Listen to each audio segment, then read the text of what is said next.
Hello students, स्वागत है आप सभी का एक बार फिर से हमारे इस यूट्यूब चैनल में। आज के इस नए वीडियो में हम बात करेंगे उन सभी स्टूडेंट्स के लिए जो ड्यू सोल के स्टूडेंट्स हैं, फिफ्थ सेमेस्टर के स्टूडेंट्स हैं और उन सभी के पास में हिस्ट्री का सब्जेक्ट है और वो बीए प्रोग्राम कोर्स के स्टूडेंट्स हैं और हिस्ट्री में भी वो 20वीं सदी के विश्व इतिहास के मुद्दे पार्ट 1 यानी मुद्दों के पहली वाली बुक को पढ़ रहे हैं। तो आज की नई वीडियो उन सभी स्टूडेंट्स के लिए इम्पॉर्टेंट रहेगी। इस इकाई में 1 से लेकर 3 यूनिट दी गई है और जो दूसरी बुक है उसमें आपकी चौथी और 5वीं यूनिट दी गई है। तो इसमें हम आप सभी की राष्ट्र संघ वाला जो कॉन्सेप्ट था उसको कंटिन्यू करते हुए आज की इस वीडियो में हम बात ये करेंगे कि राष्ट्र संघ जो था वो क्या था और साथ ही साथ में राष्ट्र संघ की क्या सफलता के क्या कारण है। तो लास्ट वीडियो में हमने ये देखा था कि राष्ट्र संघ बना कैसे। मैंने बताया कि जब 1919 में पेरिस शांति सम्मेलन युद्ध के बाद बनाया गया या पेरिस शांति सम्मेलन का आयोजन किया गया, आप ये भी कह सकते हो। और इस आयोजन के अंदर हमने देखा कि जो अधिकतर जो जीते हुए देश थे उन्होंने एक ऐसी विश्व व्यवस्था बनाने की कोशिश करी ताकि भविष्य में दोबारा कभी युद्ध ना हो। और यही देखते हुए हम देखते हैं राष्ट्र संघ, जिसे आप लीग ऑफ नेशन भी कह सकते हो, राष्ट्र संघ का निर्माण करवाया गया। और ये जो राष्ट्र संघ है ये बेसिकली अंतर्राष्ट्रीय विवाद और आने वाली पीढ़ी को युद्ध की ज्वाला से बचाना तथा आपस में अंतर्राष्ट्रीय स्तर पर सहयोग को बढ़ावा देने के लिए इसे बनाया गया था। अब यहाँ पर आज की इस वीडियो में हम ये डिस्कस करेंगे कि राष्ट्र संघ कहाँ तक सफल रहा, राष्ट्र संघ की कोई सफलता कहीं भी जा सकती है या नहीं कही जा सकती, क्योंकि हमने लास्ट वीडियो में राष्ट्र संघ क्या था और इसकी संरचना पढ़ रही। आज हम सफलता पढ़ेंगे। तो राष्ट्र संघ की बात करें तो राष्ट्र संघ को पूरी तरीके से असफल बताना क्या होगा, अन्याय होगा। असफल बताने का मतलब यहाँ पर इसलिए है क्योंकि राष्ट्र संघ हम सभी जानते हैं 1920 के लगभग में जब ये बना और इसका सबसे मूल उद्देश्य ये था कि भविष्य में ये कभी विश्व युद्ध ना होने दे या युद्ध की ज्वाला से देश दुनिया को बचाना। लेकिन हम देखते हैं कि 1939 से लेकर 1945 तक सेकेंड वर्ल्ड वॉर यानी दूसरा विश्व युद्ध हुआ और दूसरे विश्व युद्ध के अंदर जो राष्ट्र संघ है वो उसका जो मेन ऑब्जेक्ट था कि भाई विश्व को युद्ध की ज्वाला से बचाना, ये उस काम को करने में क्या रहा, असफल रहा।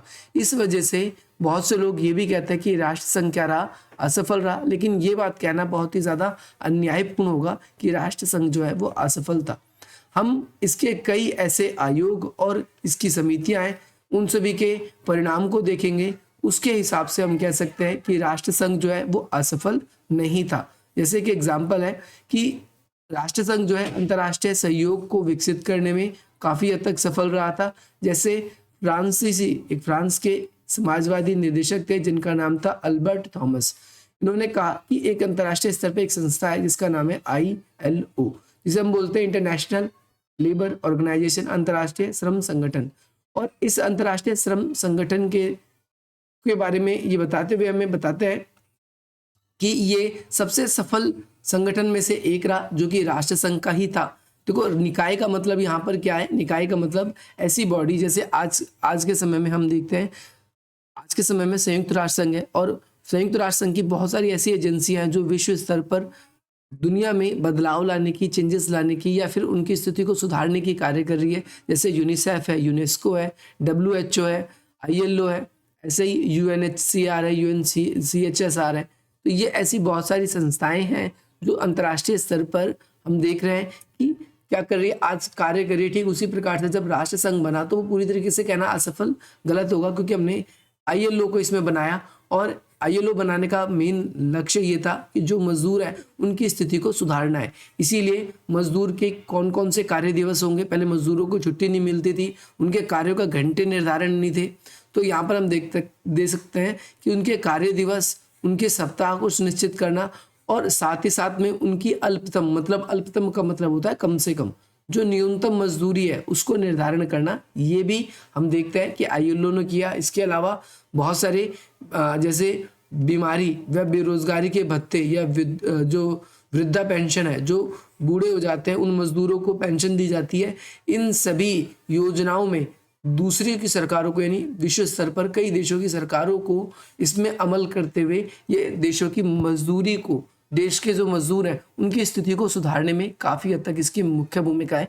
क्योंकि ये ILO जो है अंतर्राष्ट्रीय स्तर पर कंट्रीज पे या देशों की सरकार को इस बात को कन्विंस करती है कि आप किस तरीके से अपने मजदूरों को भी ध्यान रखेंगे, उनके भत्ते का ध्यान रखेंगे, किस दिन काम पे आना है, किस दिन छुट्टी होनी चाहिए, कितने घंटे के लिए कार्य होने चाहिए, और एक व्यक्ति को कम से कम कितनी वेजेस यानी कितनी सैलरी एक दिन में दी जानी चाहिए।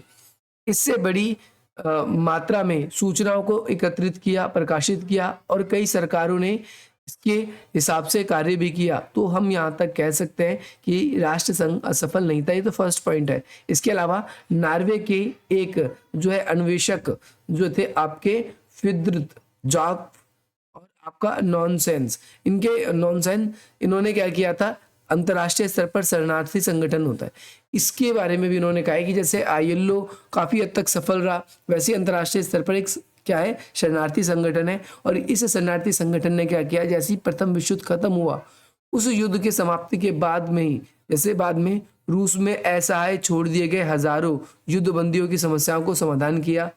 दूसरी बात, स्वास्थ्य संगठन ने महामारी के कारण जो है अनुसंधान में अच्छा काम किया। तो तीसरी ऑर्गेनाइजेशन हमें दिख रही है। सबसे पहले यहाँ पर हमको कौन सी दिखी, सबसे पहले यहाँ पर हमको दिखी ILO। सबसे पहले यहाँ पर हमें कौन दिखा, ILO। तो यहाँ पर ILO की बात कर सकते हैं हम यहाँ पर। दूसरी बात, हम शरणार्थी संगठन की बात कर सकते हैं। तीसरी बात करें हम तो यहाँ पर किसकी बात कर सकते हैं, हम यहाँ पर तीसरी बात कर सकते हैं स्वास्थ्य संगठन। इसने भी क्या किया, विश्व स्तर पर काफी हद तक जो बीमारियां थी उसको कम करने में अपनी मुख्य भूमिका निभाई। जैसे यहाँ पर रूस में जो है आपका टाइफस महामारी का सामना करने में खास तौर पर सफलता पाई, और संभवतः समूचे यूरोप में जो है आपके आगेश में लैती प्रतीक होगी, यानी इसी तरीके से यूरोप में भी इसने काफी हद तक सहायता करी। इसके अलावा बहुत सारे ऐसे देश हैं जहाँ पर हम ये भी देखते हैं शासन देश आयोग बनाया गया। शासन देश आयोग का मतलब क्या है कि एक ऐसा आयोग बनाया गया जो ऐसे देश जहाँ पर अच्छा शासन नहीं है, तो उन देशों की सरकारों को ये सजेस्ट करना कि किस तरीके से वहाँ पर शासन चलाना है ताकि उनका शासन भी बेहतर हो सके।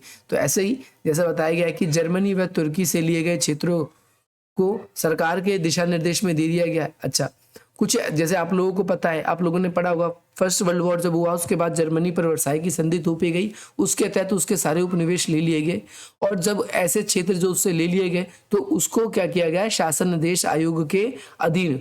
हम कह सकते हैं, आपने एक लाइन हमेशा पढ़ी होगी कि युद्ध में जो भी मतलब हरजाना हुआ वो जर्मनी से लिया गया, इसे वर्साई की संधि की गई, और जर्मनी के उपनिवेश उससे छीन लिए गए। कई सारी चीज़ों को अंतर्राष्ट्रीय स्तर पर हम देखते हैं, अंतर्राष्ट्रीय स्तर पर काम करने वाली UN को सौंप दिया गया। तो वो बेसिकली शासन देश आयोग ही था जो उस पर काम करवा रहा था। जर्मनी को लौटाए जाने वाले सार संचालन के लिए एक एग्जाम्पल है हमारे लिए। इसके अलावा एक और आयोग है जिसे बोलते हैं हम निशस्त्रीकरण आयोग। देखो चौथा आयोग ये आ गया। निशस्त्रीकरण आयोग काफ़ी हद तक क्या किया, हथियारों की होड़ को कम करने में देशों को उनके हिसाब से किस प्रकार से शांति स्थापित की जा सकती है, राष्ट्रों को राजी करने के लिए लगभग ये कोई असंभव कार्य था, लेकिन फिर भी काफ़ी हद तक इसने अच्छी भूमिका निभाई। 1920 के दशक में कई देश ऐसे थे जहाँ पर राजनीतिक विवाद थे, और इन सभी विवादों को क्या किया गया, जो राष्ट्र संघ है इसके अंदर डाला गया, और यहाँ पर उन विवादों को सुलझाया गया। एग्जाम्पल दिया गया है, जैसे आपका ऑलैंड टापू पर स्वीडन व फिनलैंड के बीच में विवाद था, और ये फैसला जो उसका हुआ वो फिनलैंड के पक्ष में आया।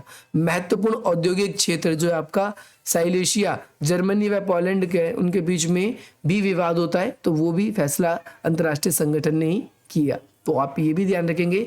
साथ ही साथ ये भी बताती है कि किस प्रकार से उन संसाधनों का या उस क्षेत्र का बंटवारा किया जाना चाहिए, ये भी ध्यान रखना है। इसके अलावा सीमांत यानी कुछ सीमाओं पर गोली चलने वाली जो घटना है जो यूनानियों और बुल्गारियों के बीच में देखी गई, तो इसको भी काफी हद तक कम करने में या इस मामले को भी सुलझाने में यूएनओ की भूमिका, राष्ट्र संघ की या UN की, लीग ऑफ नेशन की, इसके हम कह सकते हैं भूमिका है।